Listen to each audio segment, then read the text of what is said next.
Ave Maria, cheia de graça, o Senhor é convosco. Bendita sois vós entre as mulheres, bendito é o fruto do vosso ventre, Jesus. Santa Maria, Mãe de Deus, rogai por nós, pecadores, agora e na hora de nossa morte. Amém. Em nome do Pai, do Filho e do Espírito Santo. Amém. Pessoal, uma alegria, viu? Muito grande, né? Estar com cada um de vocês. A gente grava todas essas formações porque muitos irmãos que estão na escola missionária, eles estão em várias outras casas, né? Então, como eles não podem estar aqui presencialmente com a gente está gravando e retransmitindo para que eles possam participar também, ser informados, né? Assistir todas essas formações de onde eles estão. Na Pacatuba, no Aquiraz, na Lagoa do Banana, né? Que agora é feminino, mas a Calcaia, Salvador, João Pessoa, Recife, Natal, porque tanto os missionários como as missionárias também, né? Então aqui, para situar mais uma vez cada um, né? Quem está aqui presencialmente e quem está assistindo, a gente está entrando agora num novo ciclo que é sobre Eucaristia.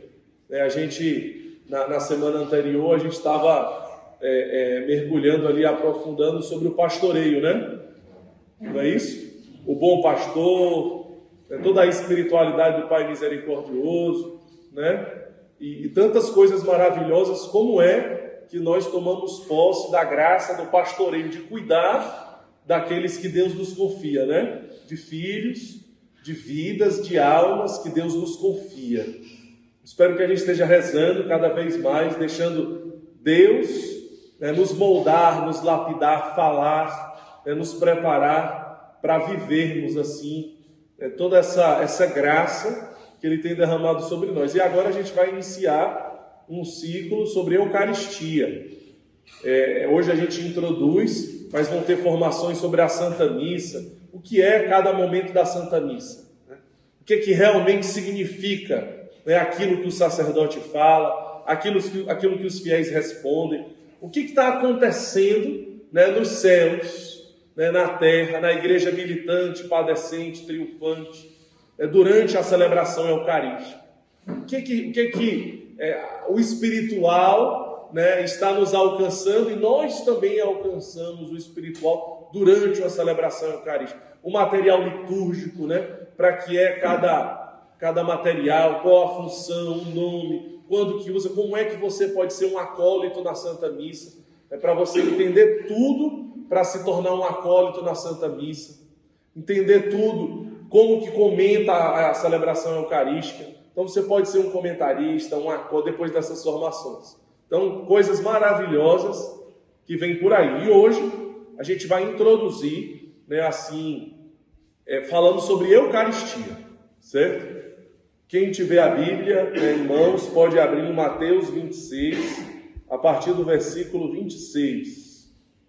Mateus 26, a partir do versículo 26.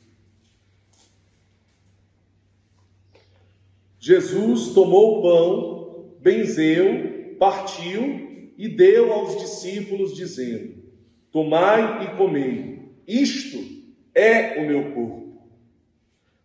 Tomou depois o cálice, rendeu graças e deu-lhe, dizendo: bebei dele todos, porque isto é o meu sangue, o sangue da nova aliança, derramado por muitos homens em remissão dos pecados. Palavra da salvação. Glória a vós, Senhor. Vamos agora em seguida em João 6, a partir do versículo 54. João 6, a partir do versículo 54.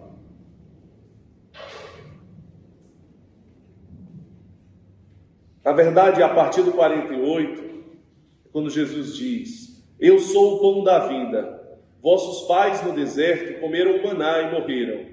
Este é o pão que desceu do céu, para que não morra todo aquele que dele comer. Eu sou o pão vivo que desceu do céu. Quem comer deste pão viverá eternamente, e o pão que eu lhe dar é a minha carne para a salvação do mundo. A essas palavras, os judeus começaram a discutir, dizendo: como pode esse homem dar-nos de comer a sua carne? Então Jesus lhe disse: em verdade eu vos digo, se não comerdes a carne do Filho do Homem e não beberdes o seu sangue, não tereis a vida em vós mesmos. Quem come a minha carne e bebe o meu sangue tem a vida eterna, e eu o ressuscitarei no último dia. Pois a minha carne é verdadeiramente uma comida, e o meu sangue verdadeiramente uma bebida. Quem come a minha carne e bebe o meu sangue permanece em mim e eu nele. Assim como o Pai me enviou vive, e eu vivo pelo Pai, assim também aquele que comer a minha carne viverá por mim. Esse é o pão que desceu do céu. Não como o maná que vossos pais comeram e morreram. Quem come deste pão viverá eternamente. Palavra da salvação. Glória a vós, Senhor. Aqui Jesus institui a presença dele na Eucaristia. Na primeira passagem, na Santa Ceia, pouco antes de ser levado pelos soldados romanos, Jesus institui a Eucaristia na humanidade. Ali acontece na Quinta-feira Santa, e nós estamos na Quaresma, nos preparando para a Semana Santa, nos preparando para a Páscoa. Ali na Quinta-feira Santa, Jesus institui a Santa Eucaristia, quando ele diz: isto é o meu corpo, isto é o meu sangue. Não é como se fosse. Ele não disse: isto é como se fosse o meu corpo. Ele não disse: isto é como se fosse o meu sangue.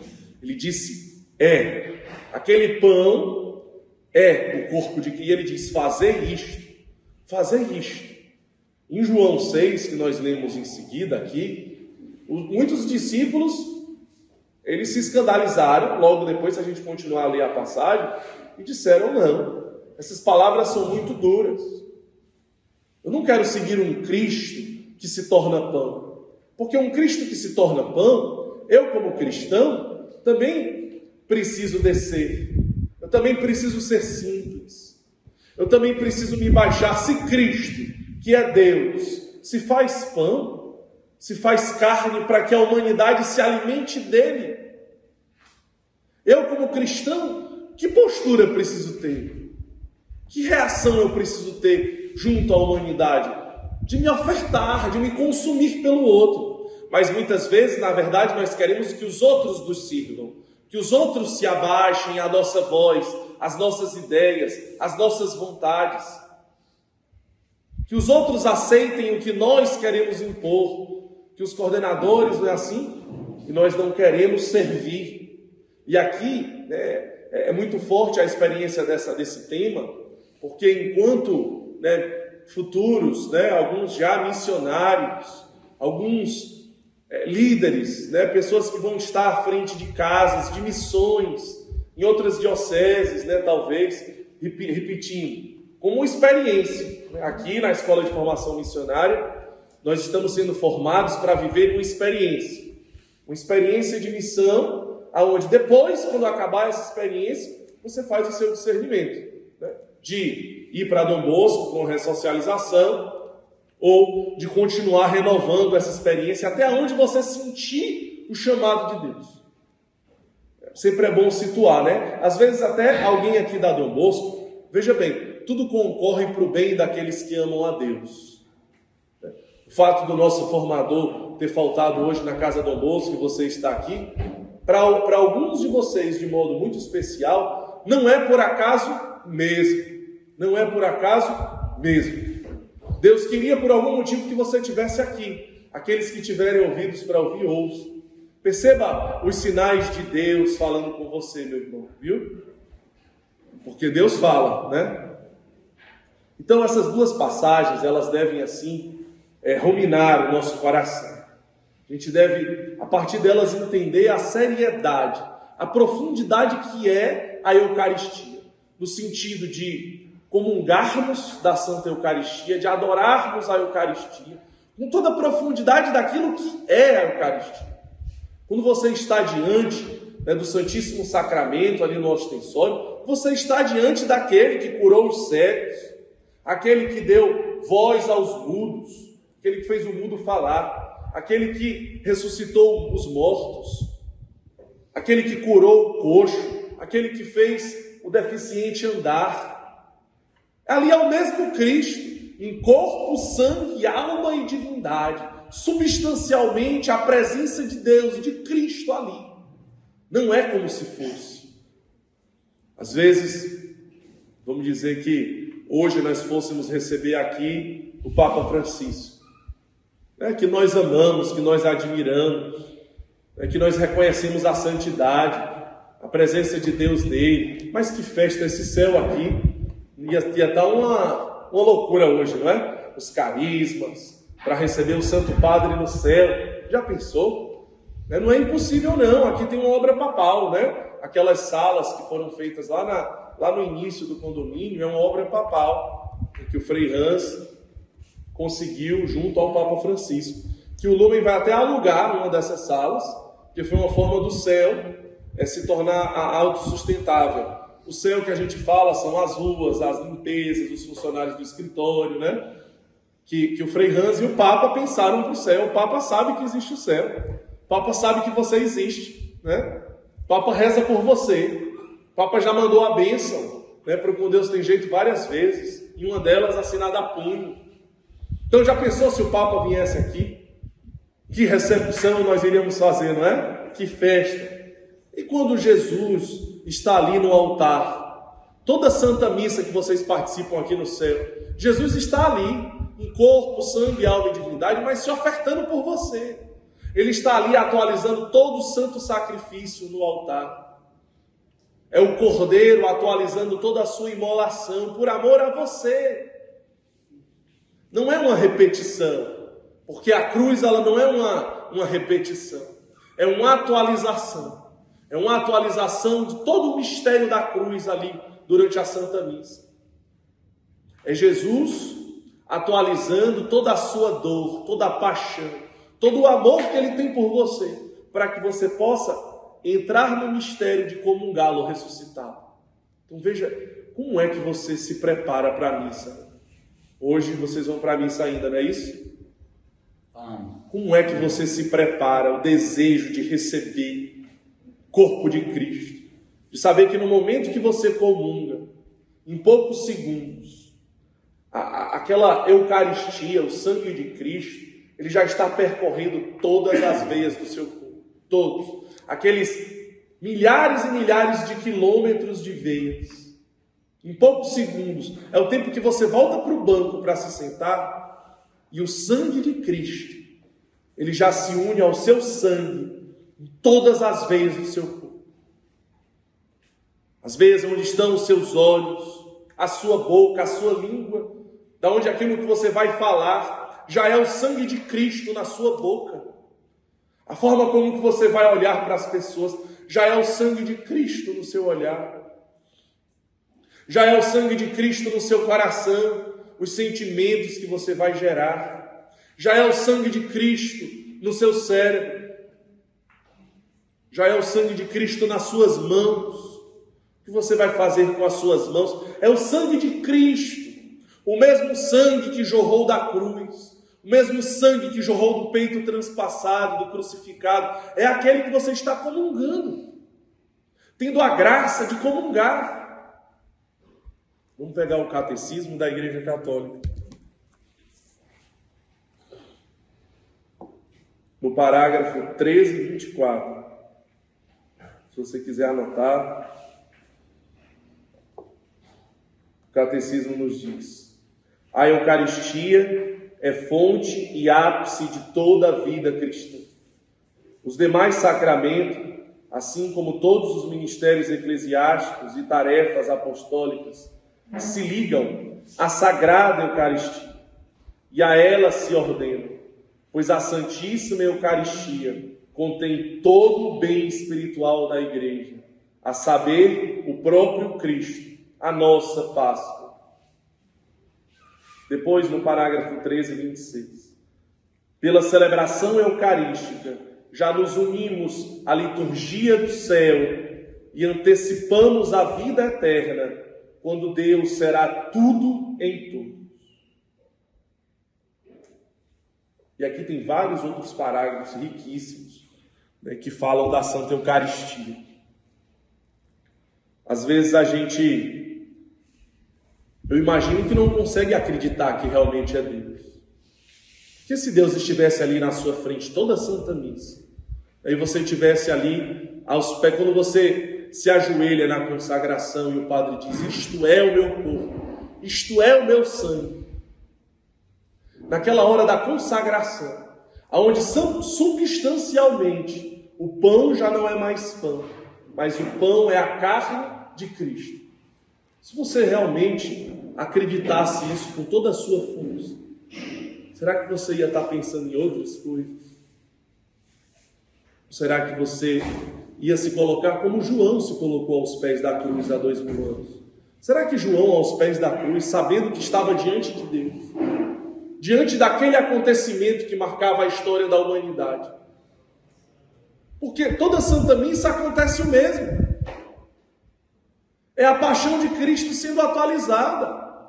É o sangue dele. São as dores, os sofrimentos. É Jesus trazendo para si novamente toda dor. Porque só existe ressurreição se houver paixão. Porque só existe ressurreição se houver morte e cruz. Então Cristo está ali, atualizando toda a paixão, toda a crucificação e morte, por amor a você. Como que está o seu coração diante disso? Como que o seu coração se coloca, especialmente naquele momento da consagração, e depois da consagração, no desejo de recebê-lo, no desejo de amá-lo, no desejo de adorá-lo, no desejo de mergulhar nesse mistério, no desejo de se deixar apaixonar por esse Cristo, no desejo de adorá-lo no seu próprio corpo, porque sim, é Cristo que está ali agora. Já não sou eu mais que vivo, é Cristo que vive em mim. Um padre, um sacerdote, talvez você já tenha escutado a gente contar sobre esse milagre, mas a gente precisa deixar registrado aqui. Um padre, numa celebração eucarística, exatamente no momento da consagração, ele duvidou. Dentro do coração dele, ele imaginava: não é exatamente Deus, é uma representação, nós estamos só rememorando. E exatamente naquele momento, aquele pão se transformava visivelmente em carne e o sangue escorria das suas mãos. E ele confessou: eu duvidei, e por isso o milagre aconteceu. Ele confessou para o seu bispo. Ele disse: eu duvidei nessa hora. Oi, Léo. Ontem na missa, o padre, né, ele falou uma coisa que parecia que ele estava lendo no pensamento. Porque eu tenho tido conflito comigo mesmo, por causa de coisas que eu tenho feito, que eu sei que não é para me fazer, que é ofender a Deus, mas que eu ainda continuo fazendo. Então o padre disse assim: Deus ele já está te ajudando. Se você ainda, ele disse assim: se você ainda continua fazendo o que não deve, é porque você quer fazer, né? Então assim, eu me identifiquei muito. Eu peço a Deus para que eu consiga ter autocontrole, né, sobre os meus desejos, mas o padre ontem ele me esclareceu que eu quero, por isso que eu ainda não parei. Deus ele já está me ajudando, só que ao padre disse assim: você tem que fazer a sua parte, né? Então aqui foi muito importante para mim, mas porque... Que bom, passou. Que bom. E para você foi importante como? E para você tem sido importante como? O que Deus tem feito? Que passos você tem dado? De que forma você tem mergulhado nesse mistério? O Léo está fazendo a experiência dele, de a cada dia dar um passo, mas um passo em direção ao céu. Tem pessoas que dão um passo em direção ao inferno. Às vezes pode estar aqui dentro, está dentro do céu, mas pode estar dando passos em direção ao inferno. Cuidado, veja bem para onde você tem direcionado os seus passos. Mas então, aquele padre duvidou. Esse milagre ele aconteceu há 1.200 anos atrás, mais de 1.200 anos atrás, e até hoje essa partícula ela está exposta em Lanciano, na Itália. Para quem quiser ver, a ciência fez mais de 500 exames dessa partícula. A ciência, não foi a igreja, foi a ciência. A ciência que quer provar cientificamente que não foi um milagre. Ela quer provar um fenômeno que aconteceu, mas ela não consegue, porque é um milagre. Quando a ciência não consegue provar que fenômeno é esse, quando ela não consegue explicar, é porque é um milagre. E ela fez mais de 500 exames ao longo desses mais de 1.200 anos. E ela atestou que se trata de carne humana, aquela carne que estava na mão do Padre. Que se trata de carne de coração humano. Que se trata de carne do miocárdio.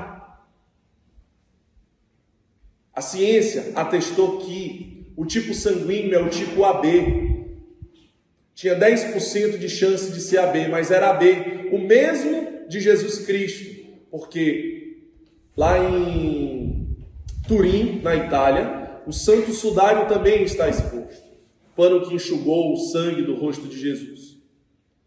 E o tipo sanguíneo que está no Santo Sudário é o AB, porque o tipo sanguíneo de Cristo era AB. A ciência atestou que naquele sangue, mesmo tendo passado 1.200 anos, existem glóbulos vermelhos no sangue. 10 minutos depois que um ser humano morre, já não existem mais glóbulos vermelhos. Já se passaram mais de 1.200 anos e existem glóbulos vermelhos. A ciência atestou que é como se fosse um sangue de uma pessoa viva, porque as células estão em movimento até hoje. A ciência atestou que não existem conservantes nessa partícula. A ciência atestou que essa carne de coração humano é homogênea. É como se fosse um coração humano completo, que nenhuma lâmina transpassou esta carne. A ciência constatou, não foi a igreja. A igreja enviou para a ciência falar, diga do que se trata isso. Recentemente, na Argentina, um fiel recebe a comunhão. Pessoal, existem centenas de milagres eucarísticos que a ciência não comprova. Centenas de milagres eucarísticos no mundo. A gente não vai aqui se deter Mas recentemente, na Argentina, um fiel recebe a Eucaristia e joga ela no canto da parede da paróquia. Aquela Eucaristia que foi jogada, ou seja, um sacrilégio, e por conta do sacrilégio, aquela partícula se transforma em carne e em sangue, visivelmente. O pároco, ao perceber, ele recolhe a partícula com muito cuidado e envia para o arcebispo de Buenos Aires, Mário Jorge Bergoglio, hoje o Papa Francisco, que envia essa partícula para o laboratório mais moderno do mundo em Nova York. O mesmo laboratório que recentemente tinha examinado mais uma vez o milagre de Lanciano. E aquele laboratório mais moderno dos dias de hoje, que tinha examinado o Lanciano, examina essa partícula. E ela atesta que se trata de coração, se trata de carne humana. Ela atesta que se trata de coração humano. Ela atesta que o tipo sanguíneo é AB. Ela atesta que existem glóbulos vermelhos. Ela atesta que o sangue está em movimento, se trata de como se fosse uma pessoa viva. Ela atesta que é uma carne homogênea, que nenhuma lâmina a transpassou. E no final ela diz, comparando com o Lanciano, se trata da mesma pessoa. Ela não diz que é Jesus Cristo, mas ela diz, se trata da mesma pessoa. Isso aí vocês podem olhar na internet e constatar tudo que eu estou falando. Do que a ciência diz, se trata da mesma pessoa. A Eucaristia que você vai receber na Santa Missa hoje, se trata da mesma pessoa. O sangue que vai percorrer as suas veias hoje na Santa Missa, se trata da mesma pessoa. Nosso Senhor Jesus Cristo.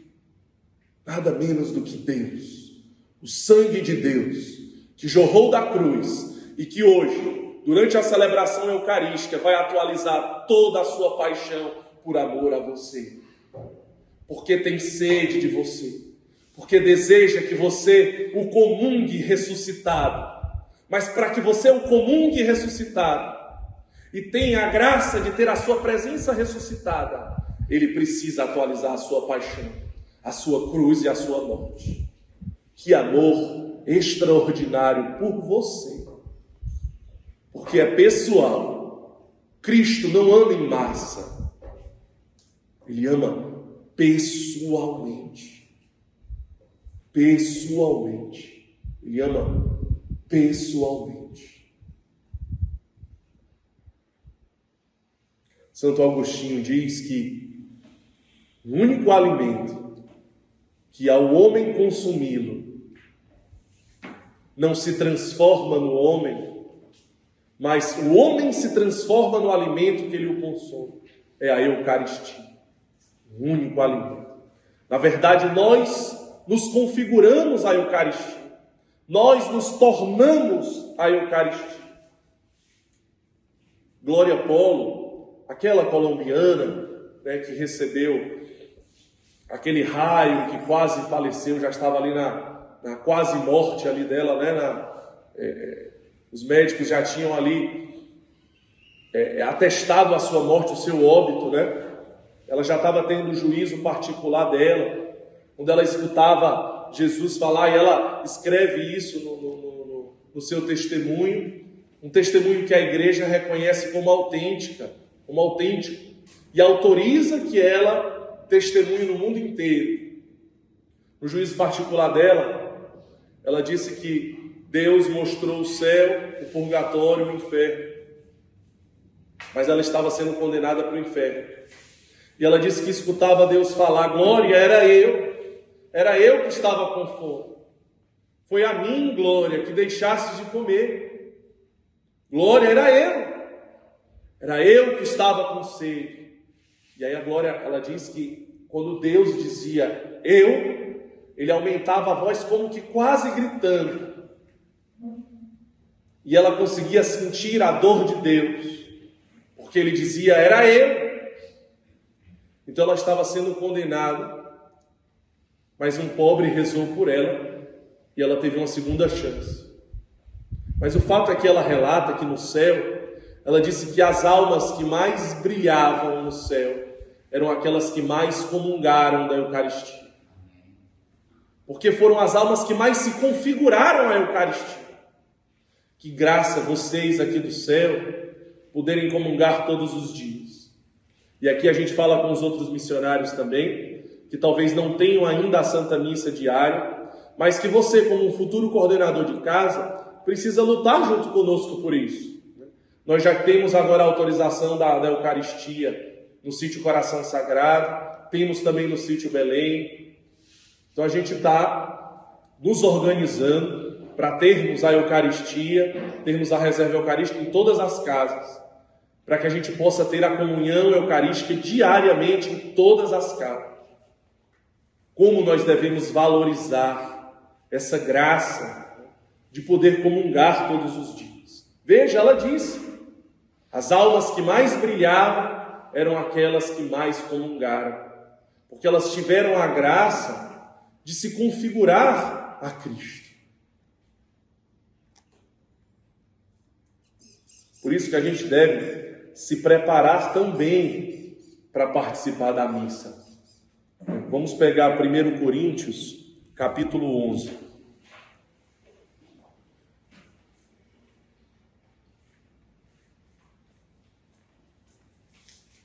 Coríntios, capítulo 11, versículo 27 a 29.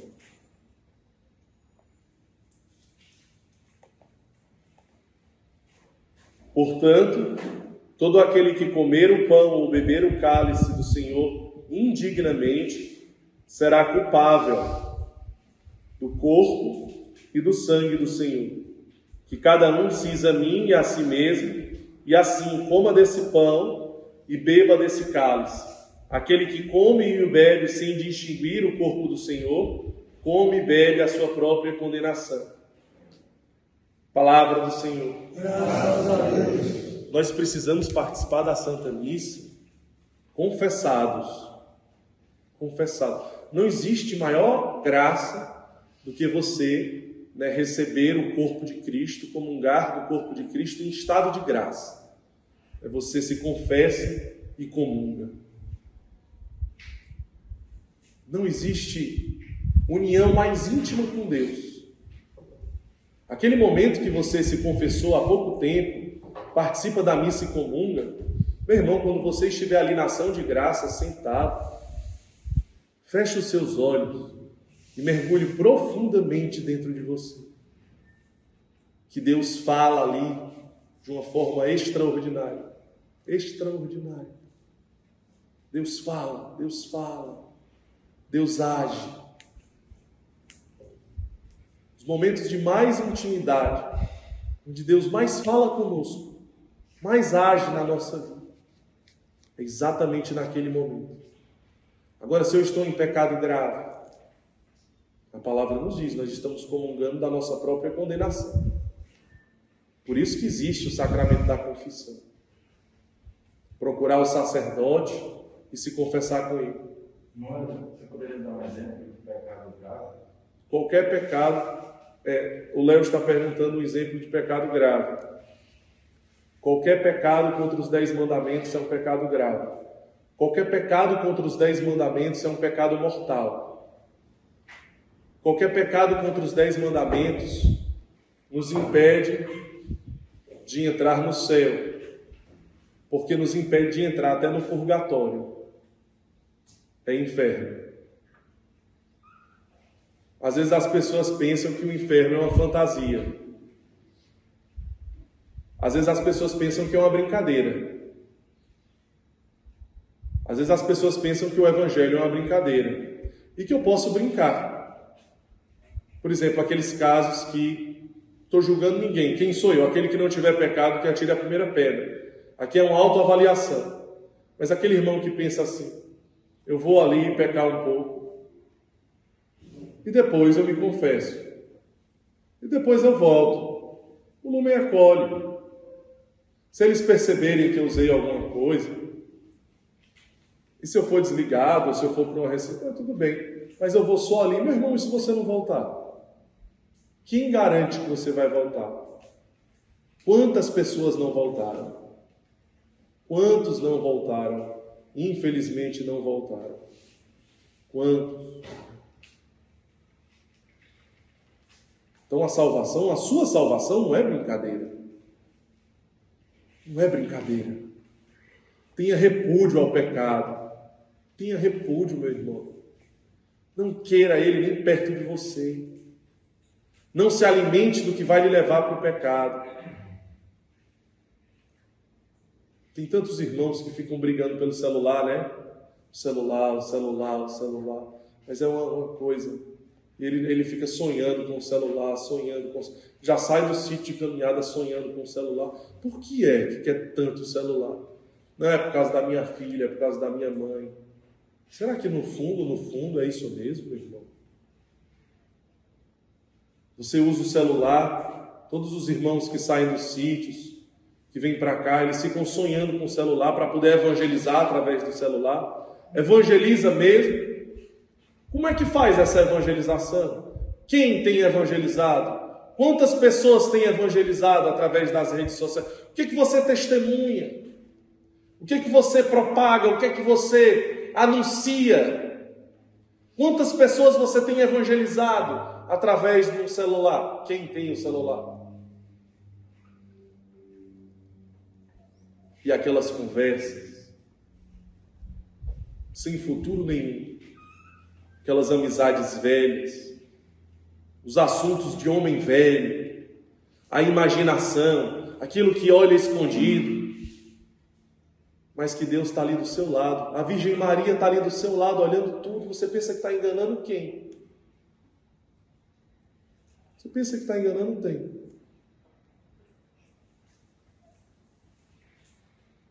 Então, qualquer pecado contra os 10 mandamentos é um pecado grave e você não pode comungar. Mas tem a confissão. A confissão é o único tribunal que o réu se declara culpado e sai inocente. A confissão, o sacerdote, ele é proibido. Se ele comentar com qualquer pessoa que você falou, eu não posso falar isso para o padre, para o pároco aqui da minha casa, porque ele vai contar para a coordenação e o que vai acontecer comigo? Né? Se você não quer se confessar com aquele padre, se confesse com outro padre. Não é que tem que ser aquele padre.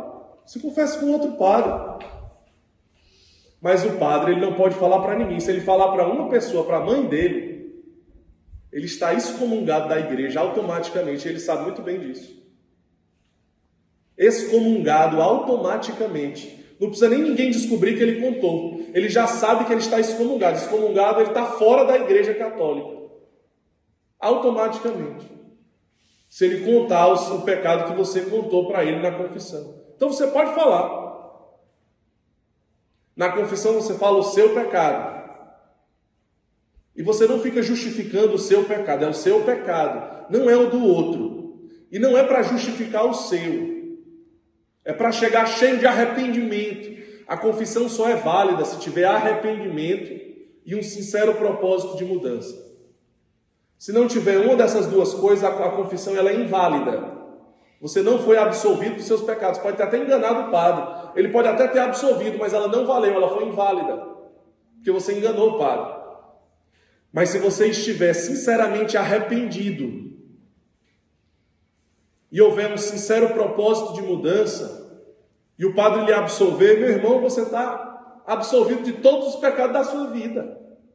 Por isso, quem não fez ainda aquela confissão boa, teve uma época que eu peguei uma folha assim, desse tamanho, eu anotei pecado assim, da primeira à última linha, frente e verso.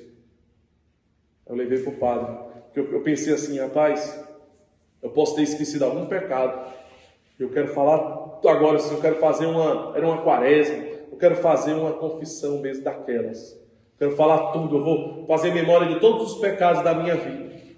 Anotei tudo. Quando eu cheguei lá, comecei a ler, ele disse assim, você vai ler tudo isso? Não, pode parar. Às vezes eu conto até brincando, né? Ele pergunta, tem mais alguma coisa? Eu falei, tem. O quê? Acabei de julgar o senhor. Mas que maravilha você fazer isso. Você vai anotando tudo. Com uma sincera contrição, né? Com um sincero arrependimento, com um sincero propósito de mudança. Você vai anotando tudo que você for lembrando, desde a sua adolescência. Tudo que for ali, você lê sobre os 10 mandamentos, né? O que é isso, o que é o segundo, o que é o terceiro, quando foi, e aí você vai para essa confissão, cheio de contrição, cheio de arrependimento, cheio de desejo pela santidade. Pai, se você morrer depois da confissão, você entra no céu sem nem chegar perto do purgatório. Tem pessoas que passam milhares de anos no purgatório. E não é fácil um purgatório. Você morrer e ir direto para o céu. São João Paulo II, um papa, um santo canonizado da igreja, se confessava toda semana. Eu tento me confessar toda semana, tem gente que brinca comigo. Que eu adoro a confissão. Como é que a gente pudesse, né? Porque quando a gente vai comunicar, confessar, de forma geral, a gente conta os pecados na última confissão para cá. Sim. Mas quando a gente sente a necessidade de uma confissão geral, né? Como discernir isso? A gente, do nosso coração, pode pedir para o padre, não, padre, eu queria uma confissão geral. Joaquim, depois que você confessa um pecado, você não precisa mais ficar confessando ele já foi absolvido, certo?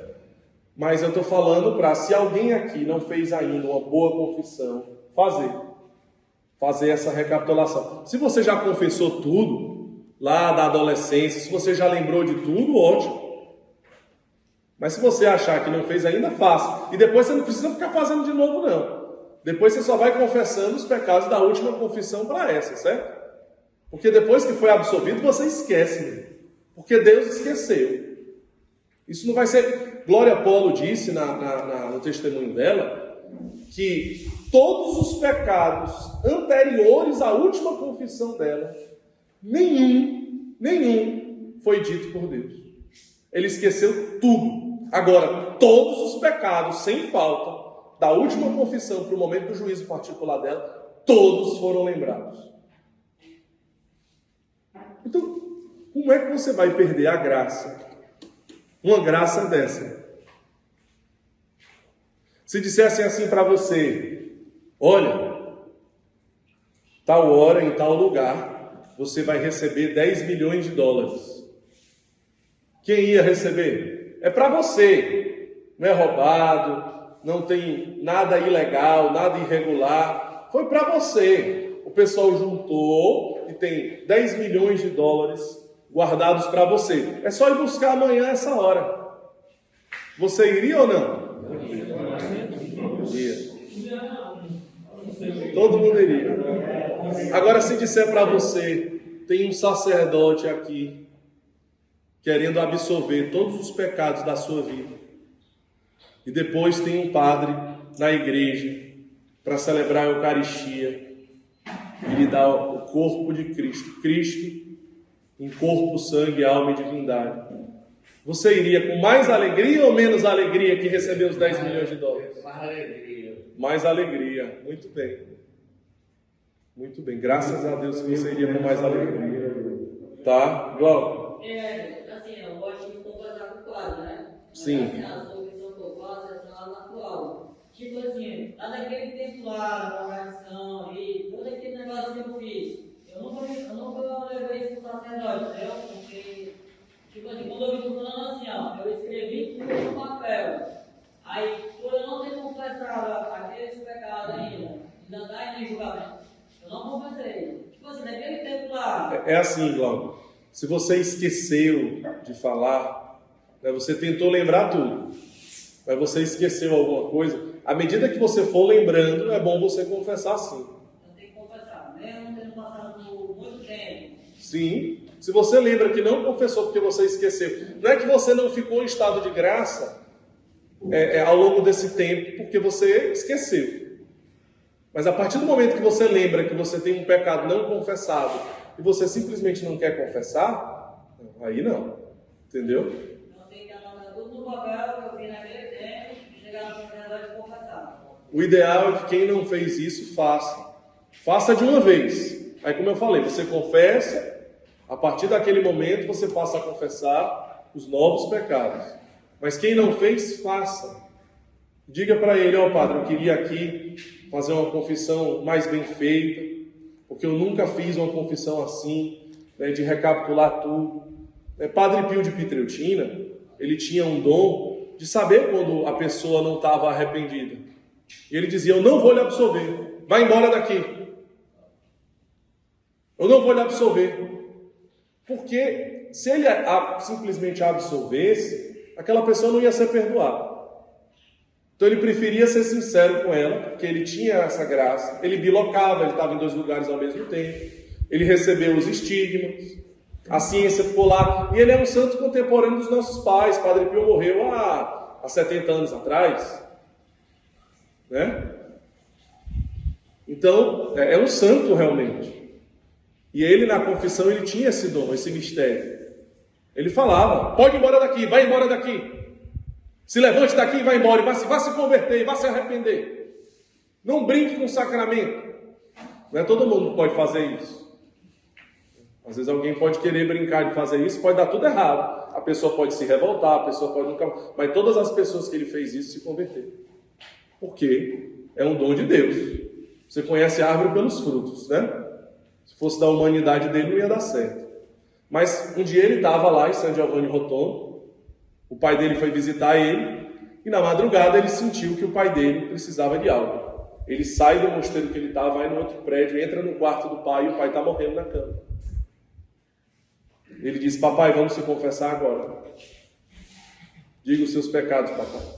O pai dele falou. Aí ele disse: que mais, papai? Aí o pai dele ficou calado.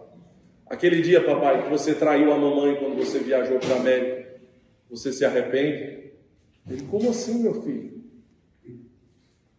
Já chorando, né? Você se arrepende? Sim. Aquele dia que você colocou a mamãe grávida para trabalhar, você se arrepende?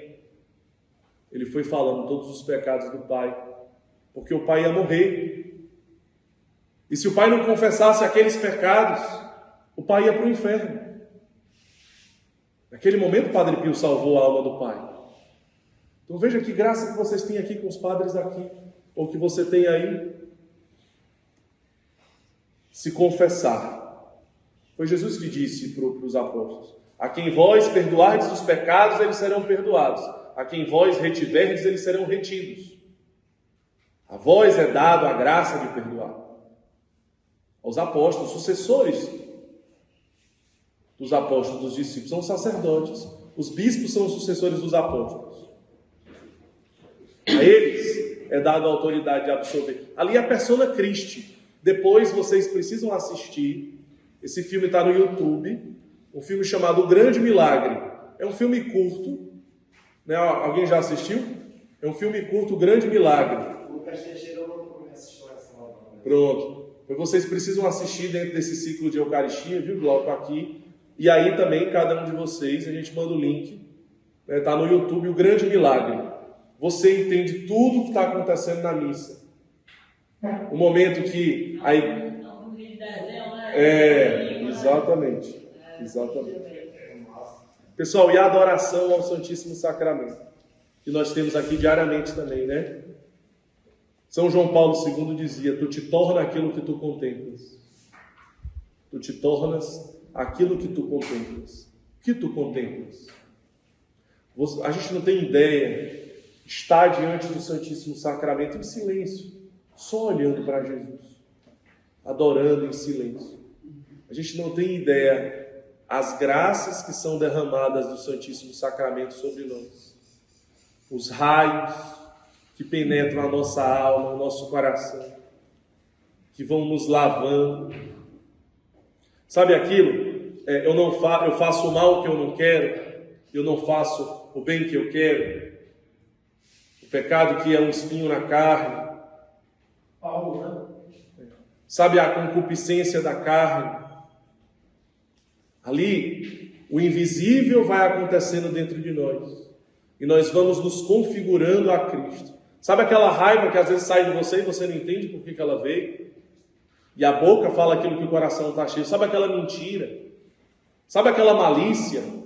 Sabe aquele julgamento que sai e você diz assim: mas eu não queria estar julgando, eu não queria estar fofocando. Por que eu estou fazendo isso? Ah, mas eu não queria olhar dessa forma. Por que isso está acontecendo comigo, né? Quando eu estou diante do Santíssimo Sacramento, eu vou me configurando a Cristo. Eu vou configurando os meus pensamentos aos pensamentos que tu te torna aquilo que tu contemplas. Os meus pensamentos, eles vão se tornando os pensamentos de Cristo. Os pensamentos de Cristo vão se tornando os meus pensamentos. Os sentimentos de Cristo vão se tornando os meus sentimentos. Silenciosamente, misteriosamente. Mas não é uma mágica. Não é aqui dentro da casa sentado que isso vai acontecer.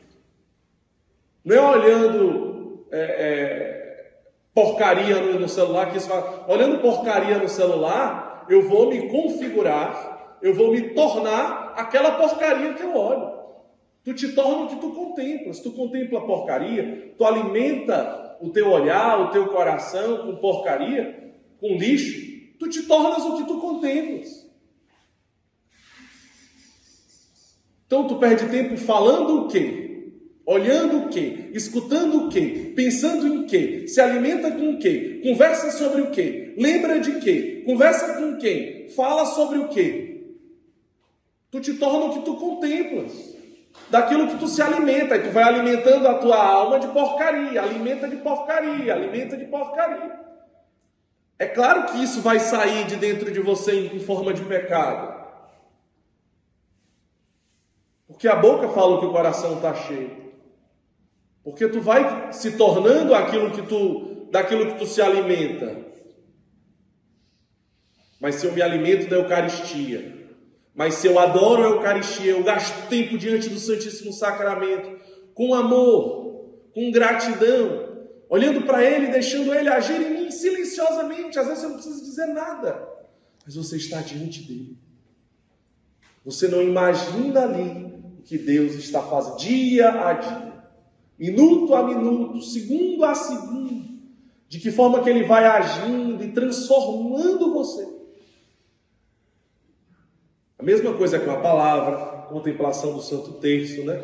Só que ali é uma presença única. Nenhuma presença é como a presença eucarística. A presença de Jesus abandonado no irmão, ela não é a mesma presença eucarística. É Jesus que está ali no irmão que sofre? É. Tudo que eu faço com ele, eu deixo de fazer, é para com o próprio Cristo. Mas nem tudo que ele faz é Cristo. Ele não é o Cristo, né? Tudo que ele fala não é Cristo falando, nós sabemos disso. Estava no Noitão Preto esses dias, aí eu perguntei para o irmão, estava na semana passada, aí eu perguntei para o irmão, Jesus? Porque ele era parecido, sabe, a barba. Aí ele olhou assim nos meus olhos e disse assim, se tu dizes. Aí depois, a gente estava rezando com Ninguém Te Ama Como Eu, ele se ajoelha no meio, no centro, e chora como uma criança. E depois ele sai abraçando cada um, olhando nos olhos. Era Jesus ou não era? Claro que era Jesus. Mas ele podia ter feito outras coisas que não eram boas, né? Porque nem tudo que aquele irmão faz é Cristo fazendo. Mas a Eucaristia, tudo o que emana da Eucaristia é graça de Deus. É a graças operandi. É corpo, sangue, alma e divindade. Então, é uma presença única.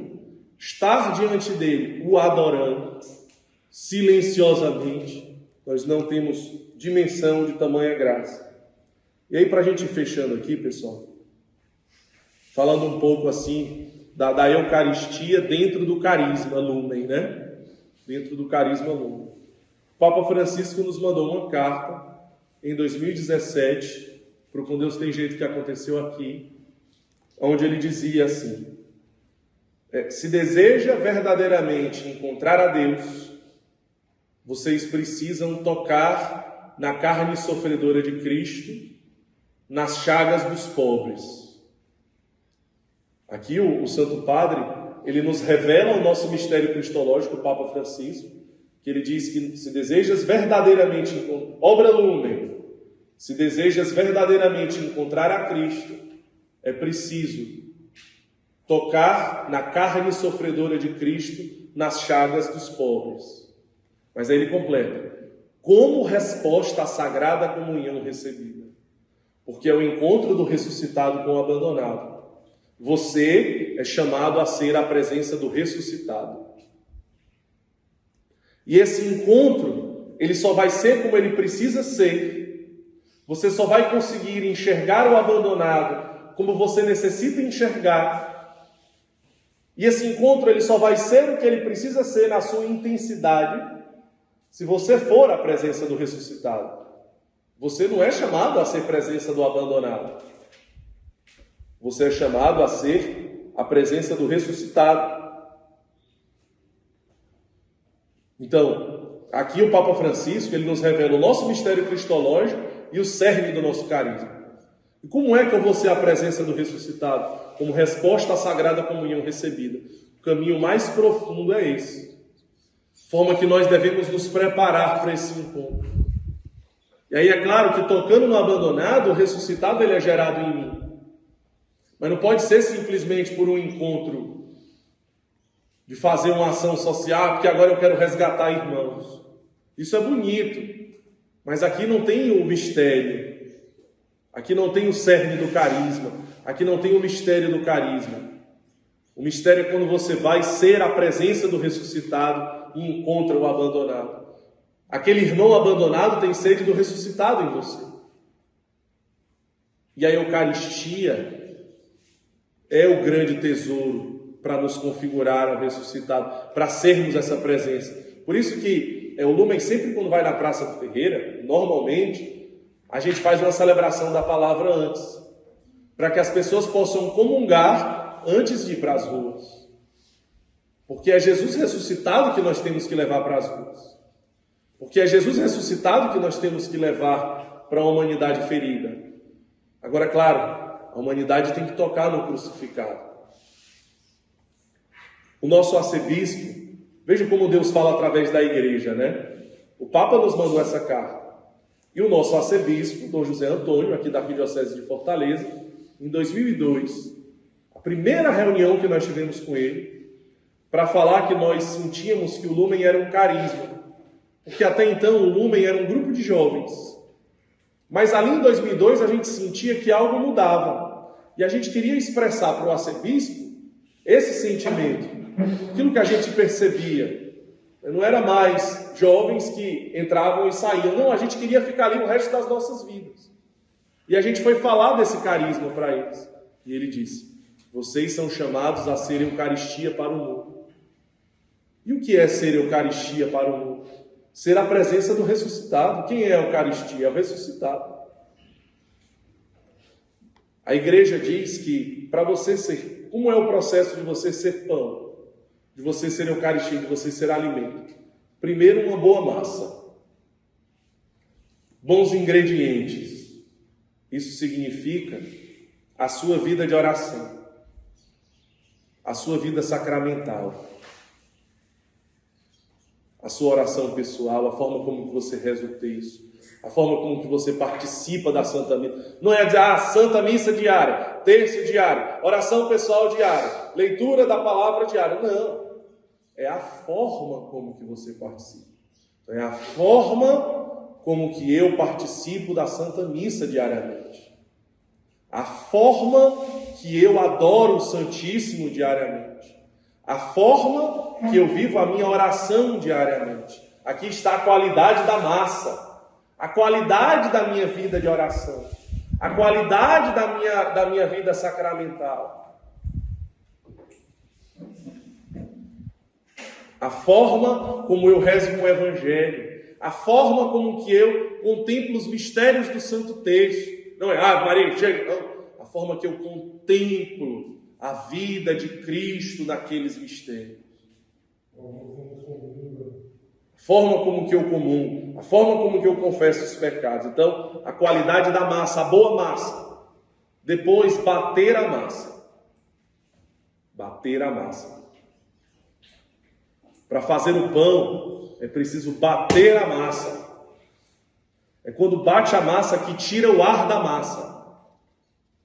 Se não bater a massa e não tirar o ar da massa, não vai prestar. Não vai prestar. Então, bater a massa são as provações que nós passamos. As abstinências, as provações, as dificuldades. A cruz que nós abraçamos. As mortificações. O jejum. Tudo isso eu vou batendo a massa e eu vou tirando o ar da massa. Para essa massa se preparar para ser o pão que precisa para a humanidade. O alimento que precisa ser ofertado para a humanidade. Para que a minha vida possa alimentar a humanidade que tem fome. Que tem fome de Deus. Como que eu vou conseguir saciar a fome da humanidade? Como que eu vou conseguir saciar a fome daqueles que eu vou cuidar na casa que eu vou estar coordenando? Como que eu vou conseguir saciar essa fome? Como que eu vou conseguir ser Eucaristia para esses irmãos, para esses filhos, para essas almas, para essas vidas? Tem que bater a massa, meu irmão.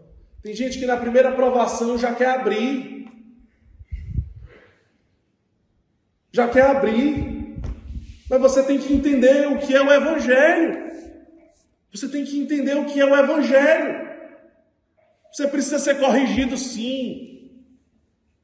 E depois de bater a massa, vai para o fogo. Ainda tem isso. Vai para o fogo. Mas como é que você não quer? A igreja diz que ir para o fogo significa caridade.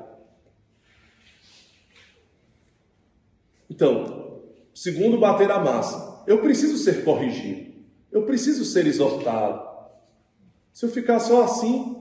Então, é muito bom que você vá para uma casa e que você perceba a comunidade, perceba os pontos que tem que lapidar. Onde é que eu tenho que morrer para mim mesmo? O que é que da rua não saiu de mim?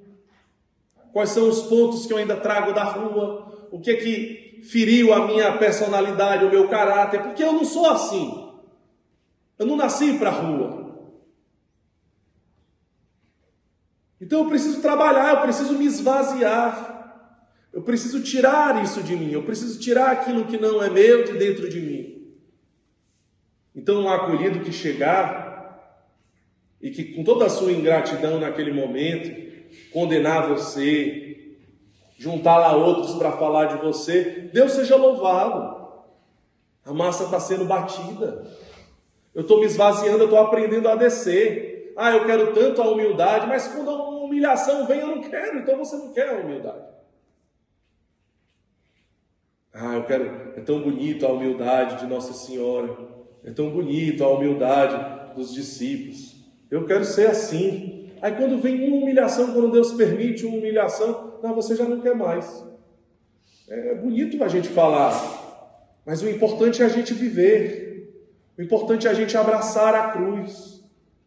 Quando os acolhidos, então, pode lembrar disso. No dia que isso acontecer, você lembre desse dia. O Espírito Santo está deixando a massa bater. E que graça que Deus está me dando essa oportunidade. É só assim que eu vou descer. Se eu não tenho a oportunidade de descer, como é que eu vou descer? Se todo mundo só ficar me aplaudindo. Se todo mundo só ficar me elogiando, dizer que não tem um coordenador tão maravilhoso. Olha, mas não tem coordenador melhor do que esse aqui, entendeu? Mas então você não vai aprender o que é humildade nunca. Então você não vai aprender o que é humildade nunca, meu irmão. Porque sempre você vai estar no altar. Sempre você vai ser maravilhoso.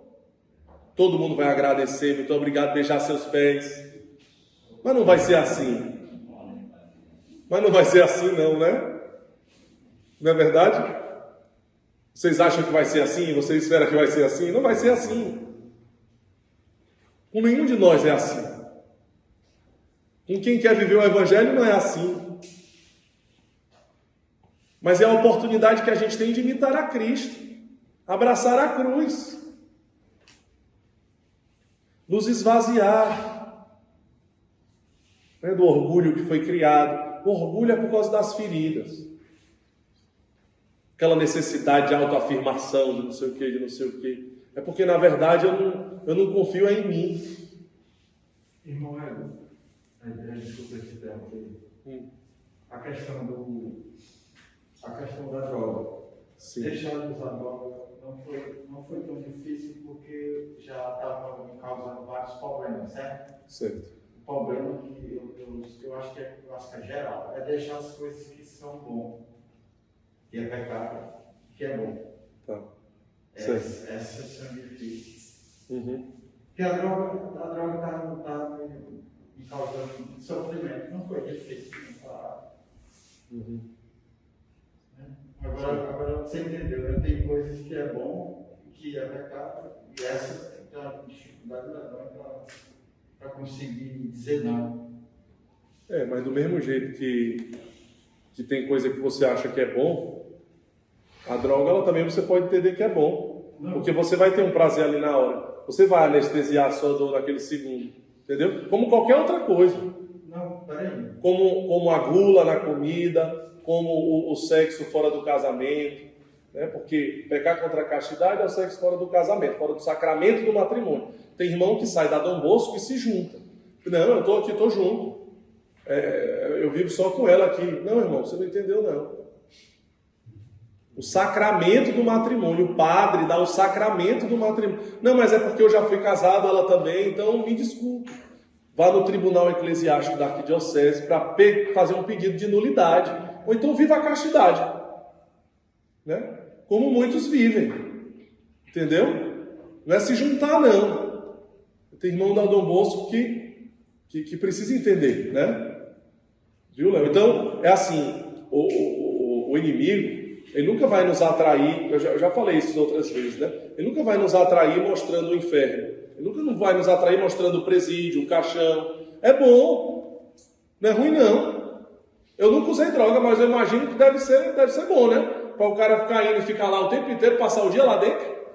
Né? Só que depois ele vai para o presídio, depois ele vai para o caixão, ele vai para o inferno. Aí é bom também? É bom? Então é a mesma coisa, a castidade é a mesma coisa. Mas não tem... Peraí, Léo. mas não tem diferença nenhuma. A castidade é a mesma coisa, a cachaça é a mesma coisa, mentir, falar mal dos outros é a mesma coisa. Deve ser bom ficar falando mal dos outros. Então o inimigo, quando lhe convida para falar mal dos outros, o inimigo, quando lhe convida para fofocar, quando lhe convida para ficar se deliciando no seu celular, parece que é bom, mas destrói a sua alma. Padre Pio diz que sente o fedor da alma em pecado. Fede como se estivesse apodrecendo. É como se fosse uma carne morta ali, um corpo que está apodrecendo. É uma alma em pecado. A alma em pecado fede. Ela está apodrecendo, ela está em putrefação. Ela fede como um defunto que está há dias ali. Uma alma que está há dias em pecado e não se confessa, parece que é aquele corpo que está há dias ali morto. Isso é uma alma que está em pecado. Isso é bom? Você não consegue enxergar a sua alma, mas ela está apodrecendo se você está em pecado, se você não está em estado de graça. Se você não está em estado de graça, a sua alma vai apodrecendo e a sua alma vai cheirando mal. Só que Deus, Ele não tem repúdio da sua alma, mesmo fedendo, mesmo imunda. Pelo contrário, Ele se atrai à sua alma. O amor misericordioso de Deus se atrai a Ele que quer absolver os seus pecados, porque você não quer pecar de novo. Porque você se decide pela santidade, porque você se decide pelo céu, porque você é uma pessoa inteligente que fez uma experiência sincera com o amor de Deus. É só isso que você precisa. Ser uma pessoa inteligente que pensa: o que é melhor? Eu passar trilhões de anos no céu, ou eu ficar feliz aqui um segundo escondido aqui dentro do banheiro? O que você acha melhor? Passar trilhões e trilhões de anos no céu, de infinitos anos no céu, ou ter um prazer de um segundo dentro do banheiro? O que é melhor? Então, se você tem um pouquinho de inteligência e fez uma pequena, sincera experiência com o amor de Deus, você sabe o que é melhor para você. Você sabe o que é melhor para você. Não é verdade? Sabe ou não sabe? Então, pessoal, para a gente encerrar aqui por causa do tempo, certo? Ser Eucaristia para o mundo. A gente queria encerrar assim, deixando bem claro esse tópico, né? Ser Eucaristia para o mundo. Nós somos chamados a isso.